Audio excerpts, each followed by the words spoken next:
بسم الله الرحمن الرحيم. يا أيها الذين آمنوا استعينوا بالصبر والصلاة إن الله مع الصابرين. ولا تقولوا لمن يقتل في سبيل الله أموات بل أحياء ولكن لا تشعرون. ولنبلونكم بشيء من الخوف والجوع ونقص من الأموال والأنفس والثمرات وبشر الصابرين الذين إذا أصابتهم مصيبة قالوا إنا لله وإنا إليه راجعون.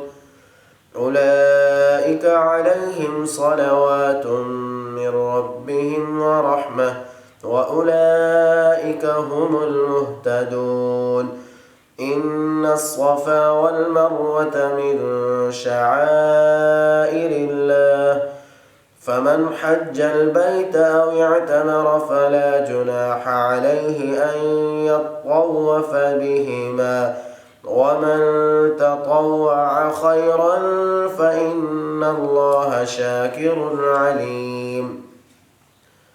إن الذين يكتمون ما أنزلنا من البينات والهدى من بعد ما بيناه للناس في الكتاب أولئك يلعنهم الله ويلعنهم اللاعنون إلا الذين تابوا وأصلحوا وبينوا فأولئك أتوب عليهم وأنا التواب الرحيم.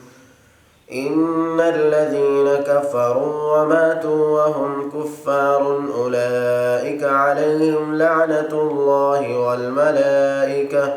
والملائكة والناس أجمعين خالدين فيها لا يخفف عنهم العذاب ولا هم ينظرون.